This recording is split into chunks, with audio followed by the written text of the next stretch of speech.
The biggest tip that I will ever give, and I've said this the 5 years I've worked in customer success, split your job titles up. If you were looking for a customer success manager, so if I use myself as an example, every single business has customer success manager in so many different ways. Initiating becoming a hiring machine sequence in 3, 2, 1.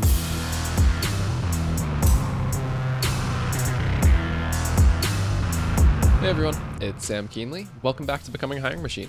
This is the show dedicated to fixing recruitment by going beyond saying what needs to change and instead teaches you how to make that change. Today, we've got a great Tactical Tuesday episode ahead of us, but before we get into that, I just want to tell you a little bit about the show. Essentially, we have shows within the show here. Some days we have interviews with industry thought leaders and others who are shaking up the space, while other days we cover things like trending topics. Drop by every Tuesday, like today for a Tactical Tuesday episode where we go deep on how to do something that's going to help you drive better results in your day-to-day. Some days we open up for Q&A, and other days you get a mic drop episode from Matt where he shares something that he's been thinking about within the recruitment space and wants you to know. And as a reminder, if you like the content that we share here on the show, make sure that you subscribe for more. Today's Tactical Tuesday comes to us from our first ever roadshow event that we recently hosted in London. As I previously shared in another episode, we had two goals for the attendees. One, to let them learn a thing or two that can help them or their business succeed, regardless of the tech that they use. And two, to have some fun while they were there. And after receiving tons of feedback post-event, proud to say that it was a huge success on both of those fronts. All right, today's episode is a special 2-for-1, as we had Loxo Customer Success Team Lead Victoria Robinson share a rapid-fire tip about how to better utilize boolean for searching. And then I also followed up with a rapid-fire tip about how to use LinkedIn voice notes to not just 2x, 5x, 10x, but to 20x your potential reply rate. Buckle up for this one. Lots of value coming your way in 3, 2, 1. Boolean. So a lot of people, I would say at the moment, think about Boolean as the old school style of Boolean. Every person that I speak to is like, we have to do a massive long Boolean with every single different variation in there.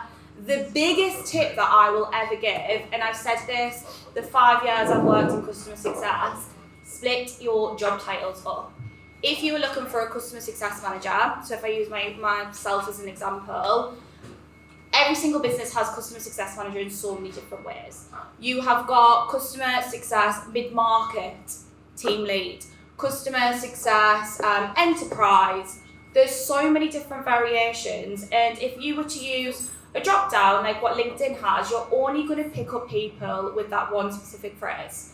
So by splitting your job titles up into customer success and manager or lead, you're going to pick up every different variation of the person that you are looking for.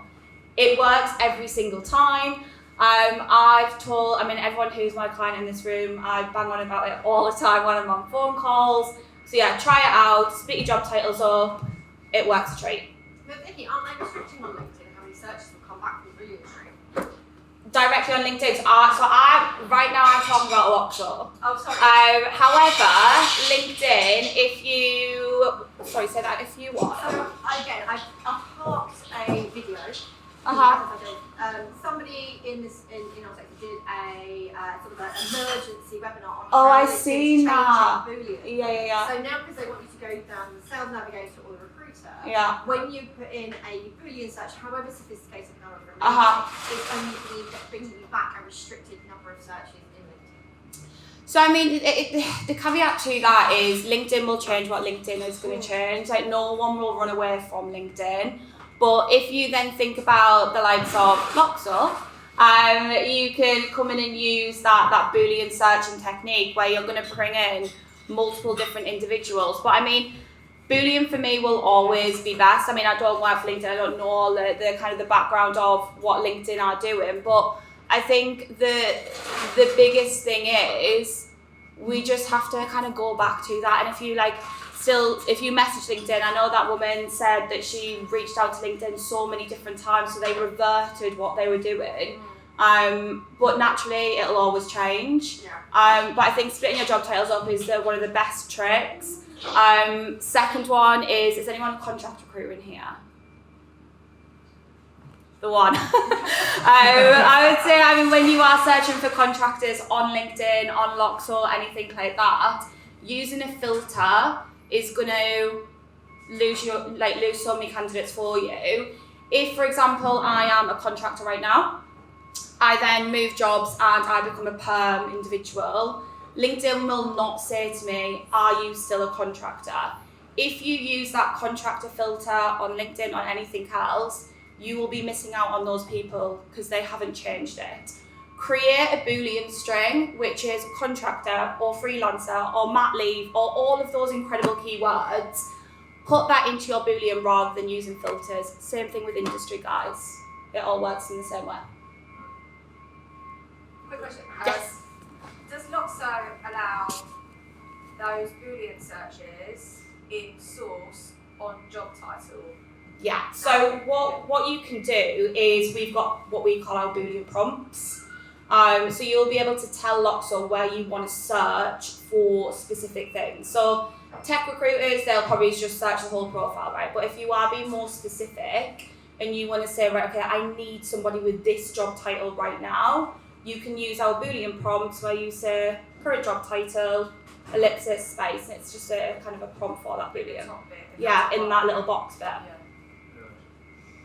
I'm finding Loxo as the source product for boolean sometimes a bit more punchy than LinkedIn. In terms of finding people, in terms of the accuracy. Yeah. One thing I do get a bit confused about is because you've got the internal and the external results. Yeah. And sometimes I'm finding I'm getting two results, obviously the one I've already got. Uh-huh. The one that, so it would be good to. Definitely try that splitting of job title. Everyone that I've shown that to, they've found candidates that they've never seen before, even in their own database as well, like recycling your own database by splitting those job titles up. I think someone mentioned earlier as well, like people putting emojis in their job titles. People are so clever now on LinkedIn, like so people aren't going to find them constantly. Splitting those job titles will make everything so much more smooth, and you'll pick up way more people. You know what I'm saying? When you've got, obviously, if I've got that person on your already, yeah. but also it's bringing them up from the. So I'm getting them twice, if that makes sense. So I'm getting them from the internal and the. Yeah, but when you're external. when you're on that, you can scroll on the left hand side, scroll to the bottom, so your internal database up. I don't think it's very visible, but if you go. Yeah, I know. Yeah. Do you mean that you're getting duplicates? Yeah, but then do you want kind of what you want is the ones that maybe on your own. I don't know. Yeah, I mean you've got one of those. I mean, obviously, if you're getting duplicates come through, you've got a number of different things on Loxo that we can do for you. You've got your auto merge duplicates, but I would be thinking as well that if that person is coming up on an external source, Loxo source, you're getting access to over 1.2 billion candidates, right? And they're on so many different sources that are out there. Is that an updated profile? And if you have got that auto merge on, add that candidate to your database and it'll update it for you. Does that make sense? Yeah, okay. Yeah. We'll probably quite like taking that offline. Yeah, definitely reach out 100% and we'll have a little look at it. Yeah. Nice. Sorry, that wasn't too much quick fire, was it? I love to talk, I'm northern. Great follow-on questions. The spirit of BizDev. So I had a fun little experiment with this event also. So you're talking about earlier, people don't reply in LinkedIn DMs anymore, right? So for this event, when I reached out to a number of people, I sent LinkedIn DMs, and about a 2% reply rate on those. Then I followed up a couple weeks later with a voice note for a number of people, and I had a 40% reply rate. So I don't know if anyone's using LinkedIn voice notes, but they're very powerful. You have to be a first degree connection with them, which is one of the caveats to it, so some of the connection requests and everything else, but there's an element of curiosity where people just see this audio file. Yeah. But they don't know what it is. And so there's a lot of power in using that well. People will listen to it. They won't always reply. Granted, it's like they're gonna read the text DM also. But I was shocked by the number of people who even just said, like, no thanks. I got more no thanks than I got, like, yes, I'd love to come, but still having, I know, like, sometimes just having a response is better than no responses at all. So the LinkedIn voice notes have been working really well. Definitely recommend trying those out. And in the note itself, there's kind of a general, not structure you want to follow, but don't get into just like, hi, I'm Sam from Loxo, I want to pitch you on this, but find a way to like explain why you're reaching out just in that first sentence, like something relevant, something personal. Again, people are going to realize, I forget who shared the example earlier about like research them on nonprofits, see what they care about, connect at a personal level, And then you can start to get into your value prop, but talk about like what's the value add to them. Make them the hero of the story, how you can help versus like, look at how great Loxo is. Like that's not gonna let people know that you're being sold something. And then just end with some type of like open question, like is this something you're working on? Is this something you just want to chat a little bit more about? Leave it open-ended versus like, here's a link to my Calendly, grab a time to talk. So it's another way of connecting with people that again, like not everyone's doing this yet. This will become trending best practice before long, but become an early adopter on it and you can reap some of the benefits early on.